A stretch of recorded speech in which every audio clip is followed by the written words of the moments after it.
What's up, fellas? Welcome to the Goosenav Show. So, I have a few ideas that I want to just brainstorm out there. Actually, not even brainstorm, I just want to put them out there. There's like 3 or 4 ideas I want to get to, and we'll see where it goes. So, the first idea I want to go into is how AI, how we could get to a Skynet type situation, and what sub situations we would get to before that, which would be comparable, I guess. The next one is looking into the symbology behind, I don't know what you would call it. Maybe divine technology within the biblical corpus. Let's say that.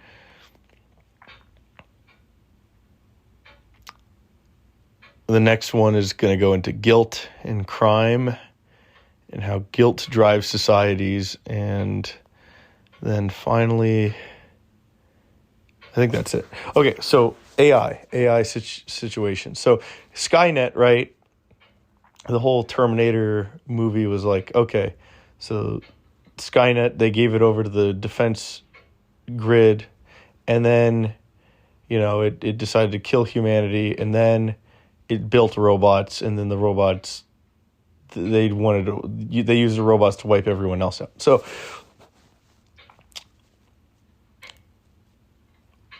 the Skynet scenario needed a means of production in order to defeat humanity, right? They needed automated factories. And right now, I don't think we don't really have automated factories. There's a lot that goes into the prototyping and machine creation process that hasn't been automated, and it's probably going to be extremely difficult to figure out how to automate. Like if you have a giant factory, then it could work. But like a miniaturized automation system for manufacturing is going to be really, really, really difficult. I think it's possible. It's just I don't think we have the technology yet. I don't think we'll have it for another,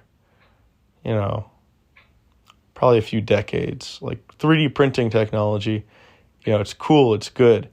I mean, it's been around for probably really seriously 2 decades, plus, but it really started being used practically, I'd say 2 decades ago. So, if we're going to have a miniaturized automation of all of the process that goes into robotics, it'll probably take another 2 decades or more, unless you have, some sort of black swan event, let's say AI figures out a way for us to do it faster. But I think it'll probably still take us around 2 decades plus to have some sort of miniaturized automation. But anyway, point being, the Terminators needed a automated factory. Now, maybe we have automated factories like that already. Excuse me. Maybe we have automated factories like that already, or maybe we don't. Basically just, and what that would mean is, you have a design, you have an idea, you have a PCB layout, you have the electronics layout, you have the wiring diagrams, you have the CAD files, you have all that stuff. And then you just basically would want to automatically give it to a factory, and then the factory gives you back what you asked for. Now, to my knowledge, I don't think there's a file type or code that does that.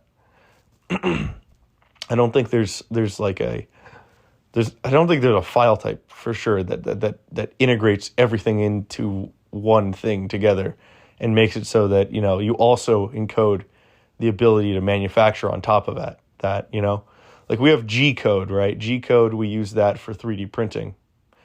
to some extent. I think there might be other codes, but G code is the primary one, right? And G code takes an STL file or some sort of other, basic, file of some sort, and then it basically gives the commands of where the extruder head needs to go, what speed, what temperature, all that stuff, in order to manufacture it.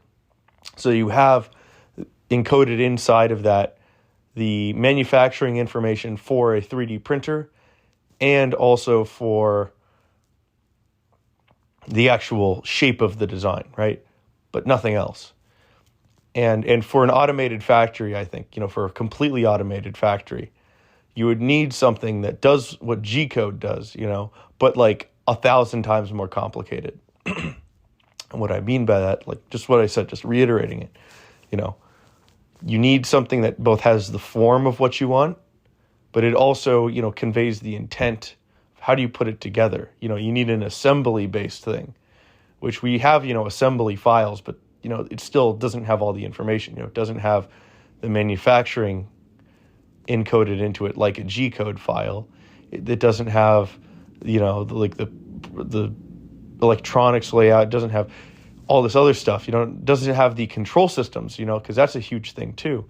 Let's say you have a robot, you need to have the code that encodes how it actually moves, how it decides to, walk around, the brain of it, You also need files of, existing components. And so anyway, the point is, I think that, that technology, we have the ability to make that, but I don't think it exists yet. Something where you just give a machine, you're an automated factory, your file, and then it gives you back a perfectly printed, perfectly created robot. It's a very complicated task, but I think it's possible. I just don't think we have it yet. So anyway, let's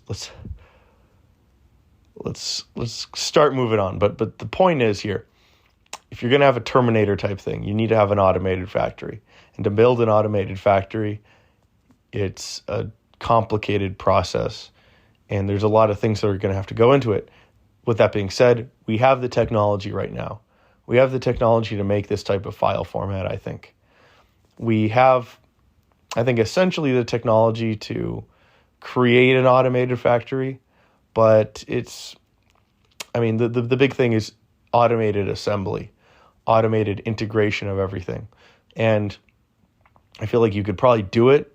Like, let's say, you could probably do it pretty simply too. Like, you get a 3D printer, you get a mill, you get a lathe, and let's say you get a robot arm on wheels or something like that. That could probably assemble most things that you need to assemble, right? Most likely. And I might be wrong here, but, that could work. The problem is the robotics is not a completely solved field. Like, I think grip, like let's say the simple act of like how do you grip stuff with your hand? How do you pick up a cup? How do you pick up a screwdriver? These are actually very complicated tasks for robots to figure out. And it's not really solved, I think, from my understanding. Especially coupling computer vision with coupling computer vision with actions is not a completely solved domain, I think. So you need to solve it more elegantly than it is now in order for you to use, very nuanced and precise automated assembly techniques via robots in this type of, robot arm on wheels, interfaces with a 3D printer and other machining things. Anyway, if that makes sense. So, will Skynet be building automated robots? No, I don't think so. Not yet. We'll have that capability soon, but not yet. The real threat to AI isn't that it's going to be building robots. It's yeah, sure. If you put AI systems, AI controllable, or rather internet controllable systems, or maybe even more fundamentally, systems that you can control via EM waves, wirelessly controllable systems.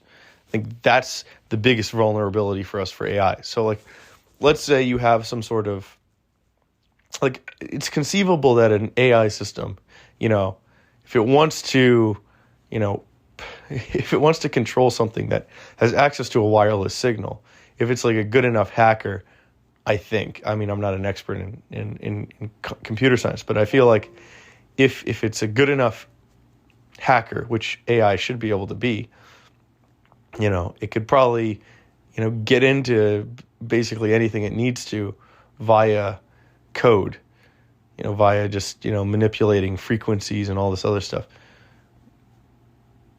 But let's say you don't have access to the internet. Let's say you have like the computer within a car, right, that controls the transmission or whatever. I'm not an expert in cars, but let's say you have that.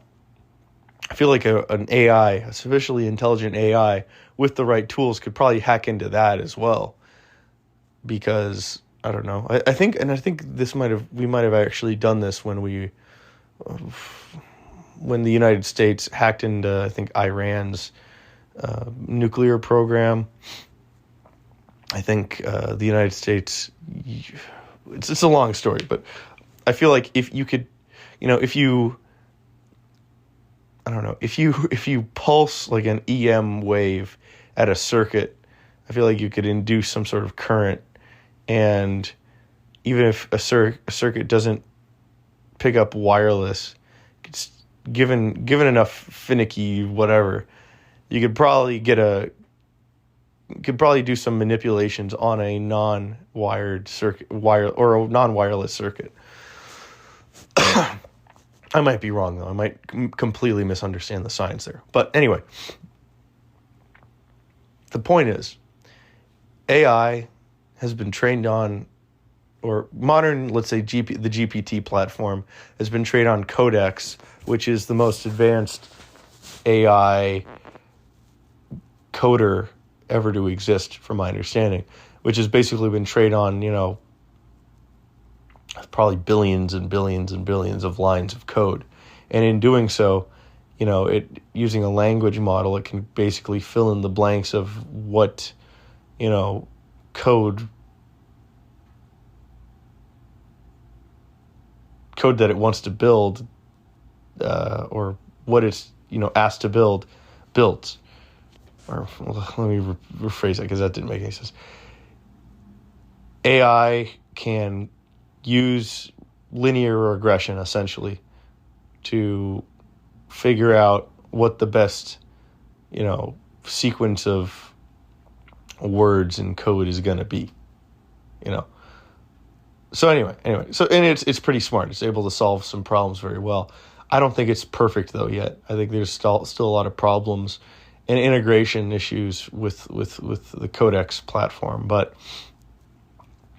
we're going to get to a point where it's going to be, well, really, really, really, really, really, really good. Maybe even better than 99% of people are. Maybe even 100%, who knows? But given the fact, and here's the big point, given the fact that AI will be able to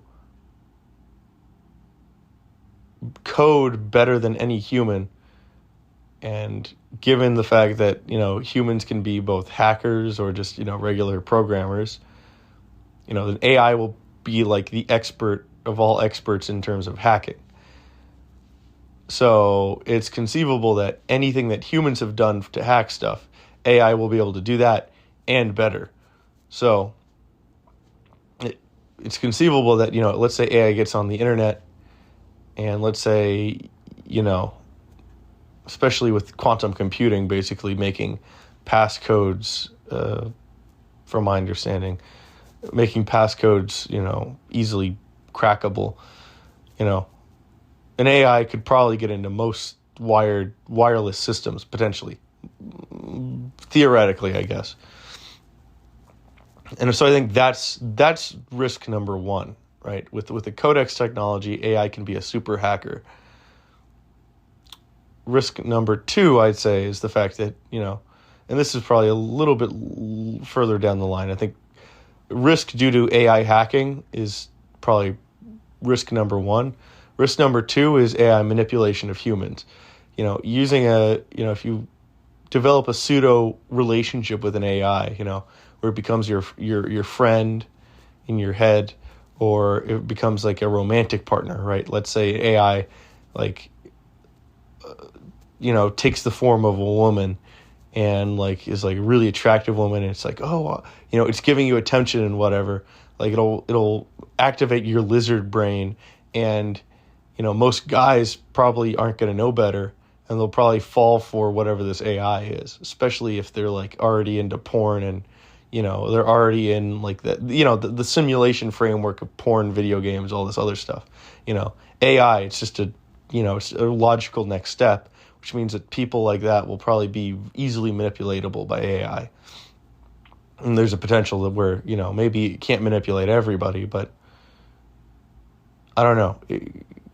If you have a sufficiently good understanding of human psychology, you could probably make most people do, you could probably manipulate people into do a lot of stuff.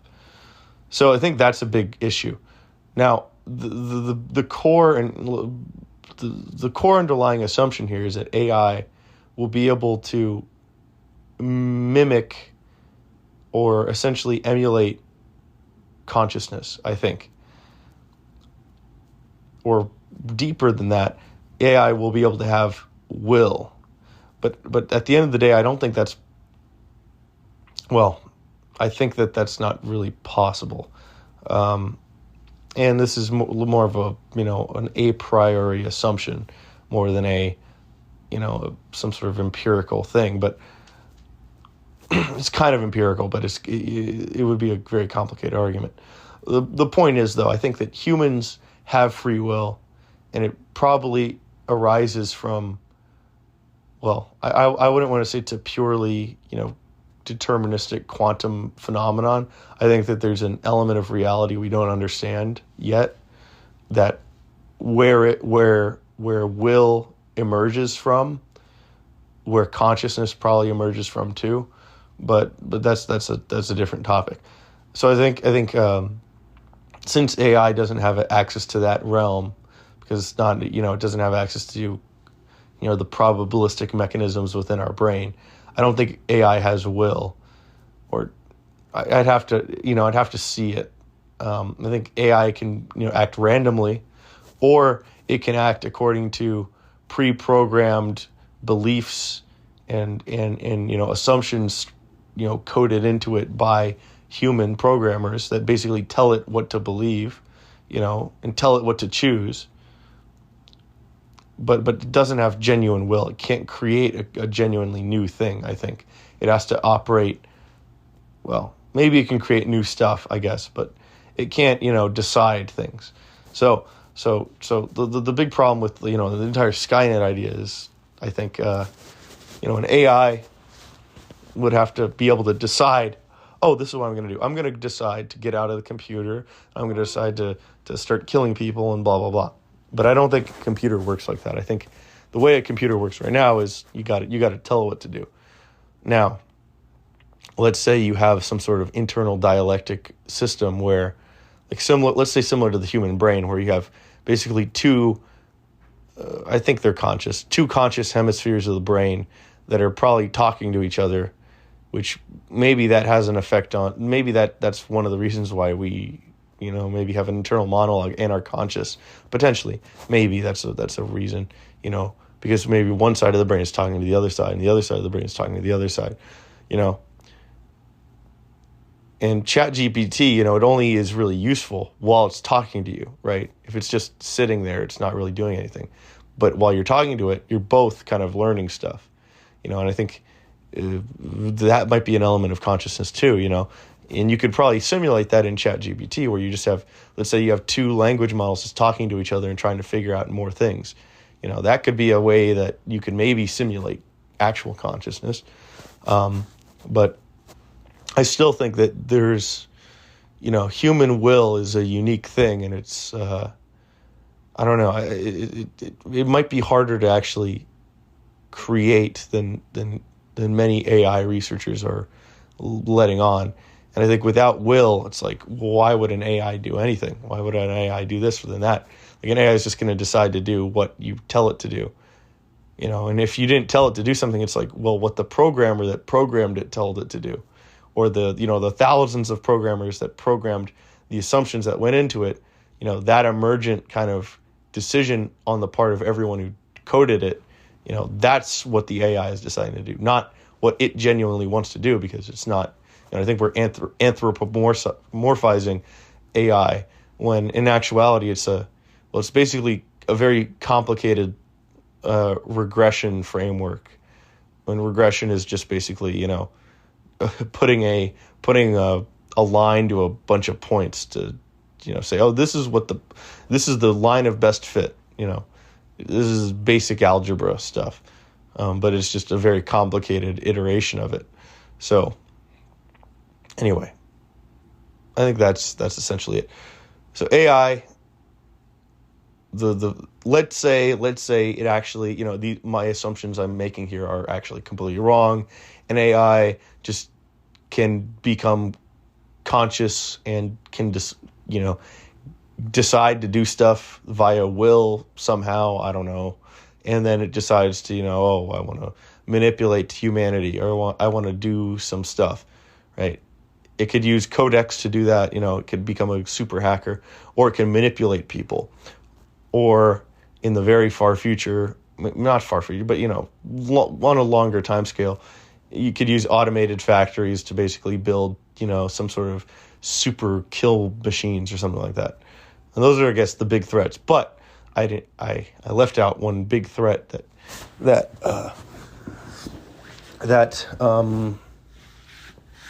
saved the best for last. I saved the actual threat for last, because I don't think all of these are actually, they don't really seem to me to be the actual threat. And I think most AI researchers actually ignore the actual threat, because most AI researchers, most scientists are atheists, and they don't really have a very coherent moral framework, I would say. And, you might get offended by me saying that, but I don't know. It's like the atheist moral framework is essentially the Greek moral framework. Well, actually, kind of. Not really exactly. It's kind of. It's the Greek moral framework plus Enlightenment delusion. That's what most, let's say, hyper-rationalist atheists believe. And what I mean by that is the Greeks had a view of ethics and everything based on beauty. In order to be good, you need to live and act in a way that is beautiful. And there's truth in that, but that can be, that's like an atheistic type of thing, because it's like, it's not like, the good of something comes from the fact that it's beautiful, not because there's an underlying, truth behind reality that's like conscious. It's just like, okay, well, we see that these emergent forms are, cool. Therefore, we should strive to be cool rather than not cool. That's kind of what the Greeks and modern day, humanists kind of put forth.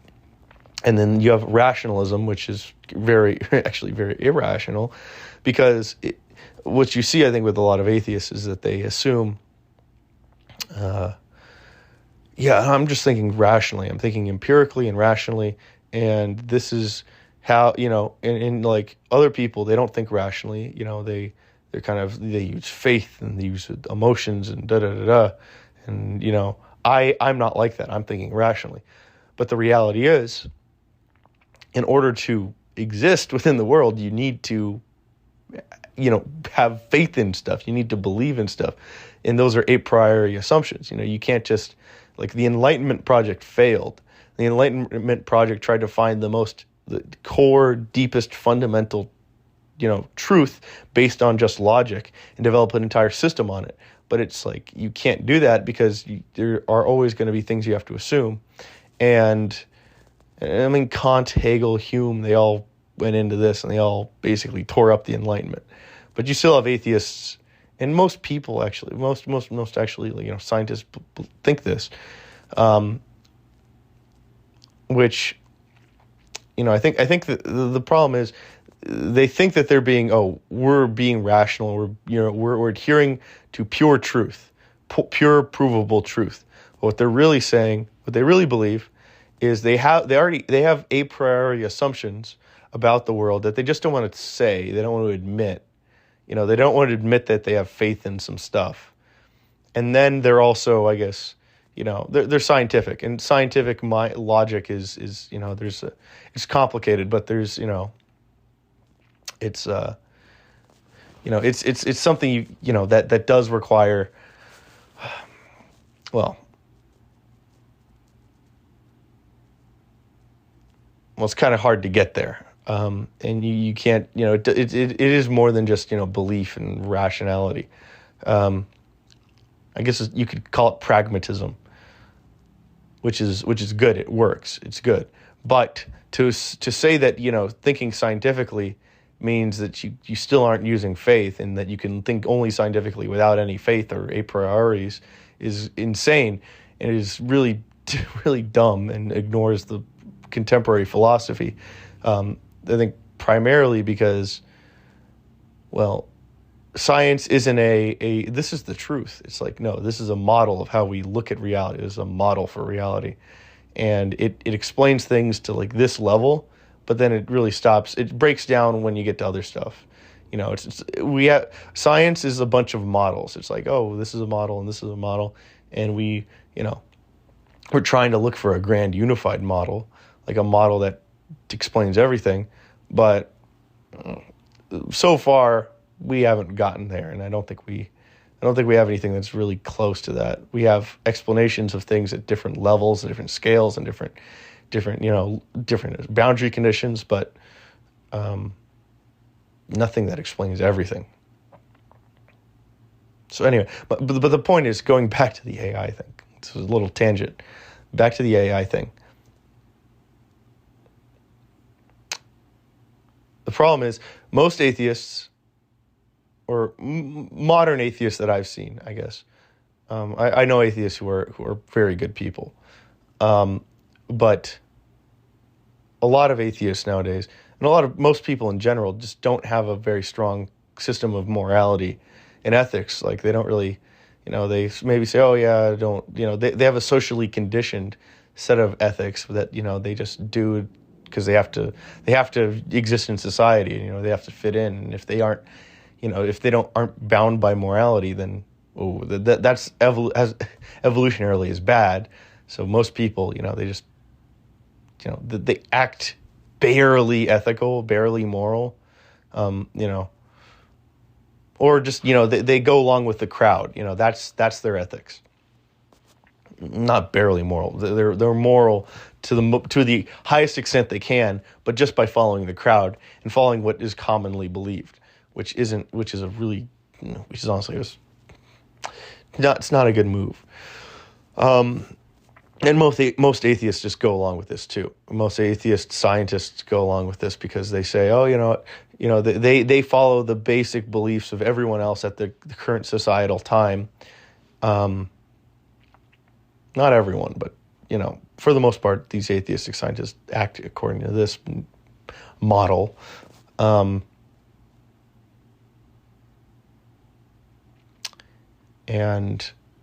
because they have these beliefs, right?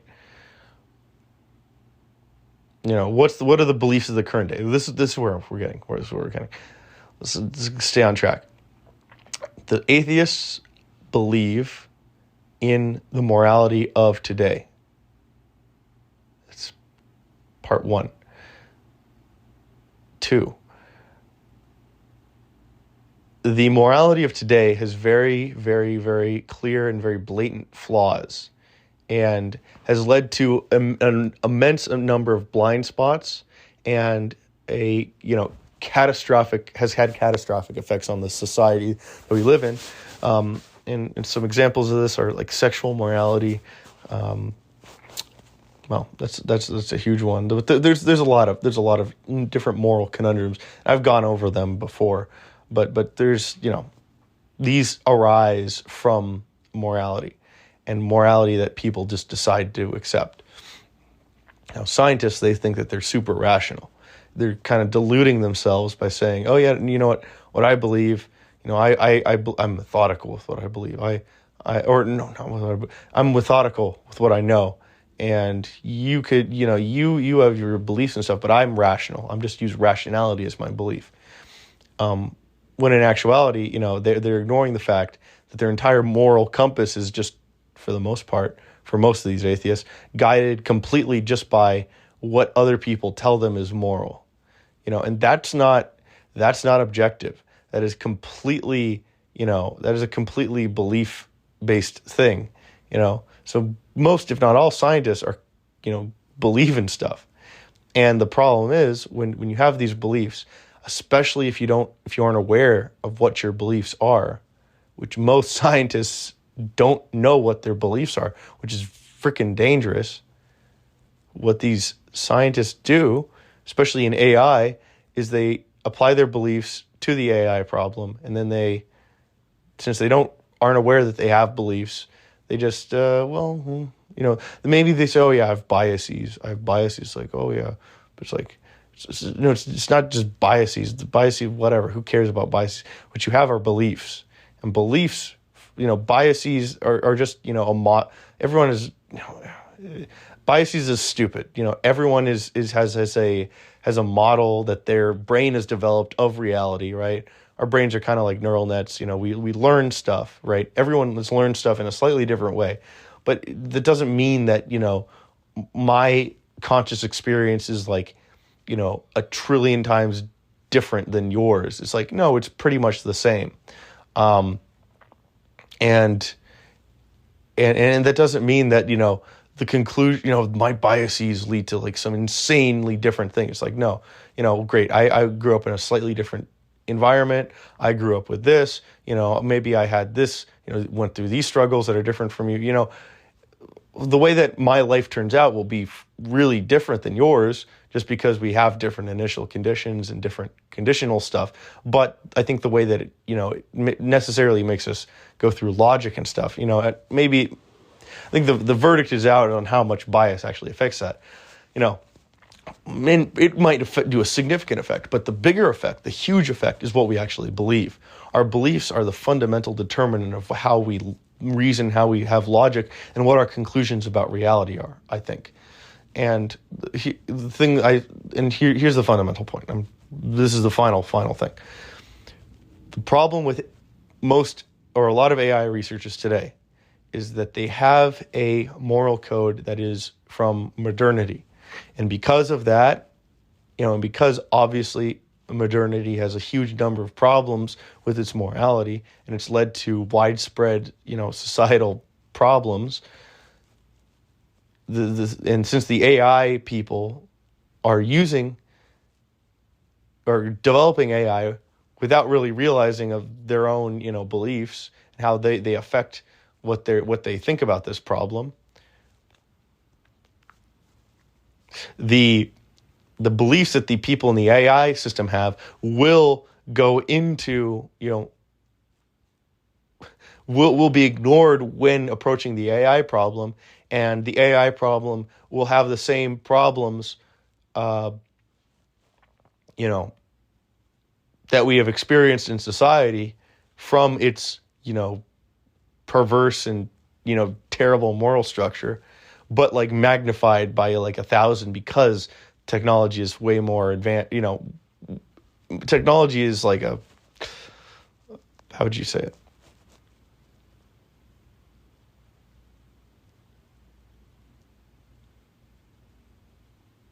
Technology makes things a lot more intense.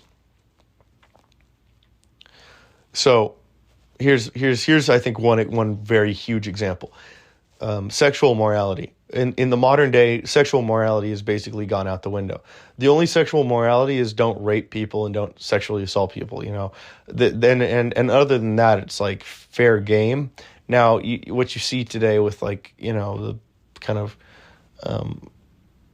leftist moralists are trying to develop a new system of structure of sexual morality and they're doing a pretty terrible job at it. But and they, we've already developed this system of sexual morality, and they're trying to reinvent the wheel, and they're doing a terrible job at it because most of them are incompetent, ideological idiots. But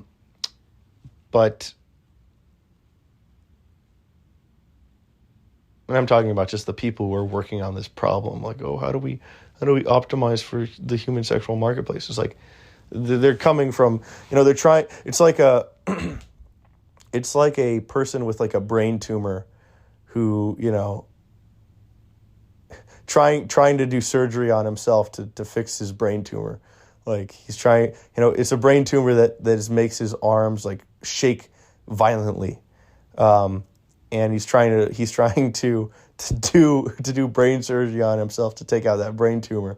But the fact that his arms are shaking violently, he's just hacking up his brain. He just dies. That's what modern leftists are doing. They are trying to, create a new system of sexual morality, with the same beliefs that led us to this problem in the first place. The free love movement, it's okay to have sex with as many people as you want. Birth control made us have a new system of morality, man. Like everything's going to be great. Just have sex as much as you want. It's good for you, man. Like it's all your choice, man. There's nothing wrong with it, man. Like that's what they believe, right? But from that system of belief, they're like, oh no, people are getting sexually assaulted, people are getting raped, I'm getting used by people, like, oh, I hate this, I hate that this is happening.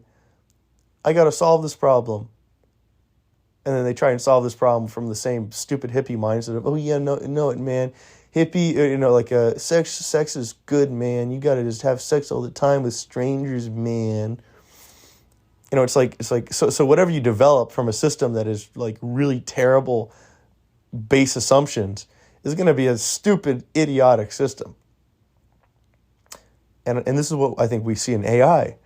The problem is, and I think this is the big thing on the horizon, AI is a very powerful tool. And because of our relationship with sexual morality, our society has a huge problem with porn.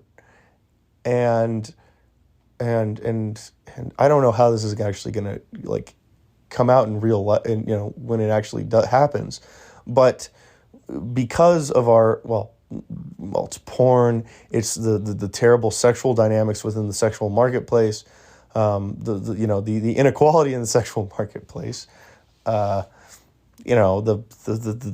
childlessness epidemic, like all these different problems are just going to be made worse with AI.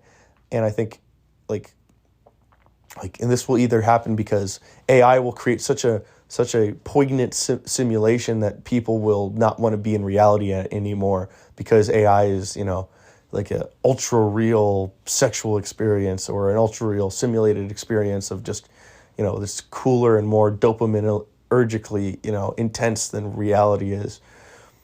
Or people will use AI tools to manipulate others at a mass scale. Maybe like let's say people with like AI tools, figure out, okay, here's the best pickup line to text this girl, and I'll just use AI to text like 10,000 girls in the city, and I'll have like 100 girls who respond and who this AI has set up dates for me with. And let's say this guy is like a fucking very attractive guy with like no sexual morals. That basically turns him into a sociopath, because if you're a guy with no sexual morals and you're just using a bunch of girls for sex, that basically turns you into a sociopath. If you have a guy like that who is attached to an AI tool that like takes his, he's causing an immense amount of destruction for like, let's say 100 girls, right? You use AI, you magnify that 100 times, gosh, like what the heck? Like he's probably gonna, hurt people like 1,000, 10,000 people, right? And we already see this with the internet, right? Where you have, like some people who are like getting like just like hypersexual people, I think the internet has fueled a very small number of people to be hypersexual, and it has fueled most people to be, just completely not be in the sexual marketplace. And with AI, it's going to make it worse. And just in general, I'd say AI as a tool will be weaponized by many, if not everybody. And if you have everyone weaponizing AI, then it's going to be very hard to distinguish reality and to, just operate in reality without, the augmentations of AI. And fundamentally, my point is the general threat here isn't actually AI. AI is just a very good tool. The threat is the fact that we are not moral enough, we are not responsible enough to utilize this tool in a safe and effective manner. So what's going to happen is AI is going to be created. You're going to have everyone using it towards like terrible, terrible ends. It's going to make society a lot worse. It's going to make people more depressed. It's going to make people very unhappy. It's going to, just psychologically torment lots of people. And it'll either cause us to develop a better morality, we'll either learn from the problems, or we'll just, stagnate and live in a sad society, or it'll lead to destruction. And any one of those could be true. I don't know. But that's the threat to AI, I think. That's the big threat. I don't think it's just going to be, it's going to be conscious and then it just kills us. I think it's going to be, we use the tool ineffectively and it'll just make life miserable. But I don't know. I don't think it's that easy to just kill people, kill humanity. I don't know. I think I'm a little more optimistic about technology now. I think our society is very anxiety ridden, and I don't know. I don't think it's that bad. I don't think even when things are bad, it's really not that bad. Even if you have nothing, even if you're a fucking starving, it sucks, yeah, but it's like, I don't know, you're still alive. Why did, the fundamental question in philosophy, from some existential philosophers in the mid 20th century said this. I forgot who it was. The fundamental question, maybe it's Camus. The fundamental question of philosophy is, do you commit suicide? And just given the fact that most people decide not to, it's like, I don't know, things, even when things are bad, things aren't completely bad. There's hope, I'd say. Hope is, I don't think it's delusional. I think I don't know. I think it's a good model. So anyway, I think that goes into the threat of AI. Let's get into the next one. I think quick idea here. Maybe it's not going to be quick. I don't know. If it's not going to be quick, I got to end this podcast. But Christ and the Bible. I think, actually, let me do one minute of quick research. I just did a little bit of research on the point that I wanted to get across, but I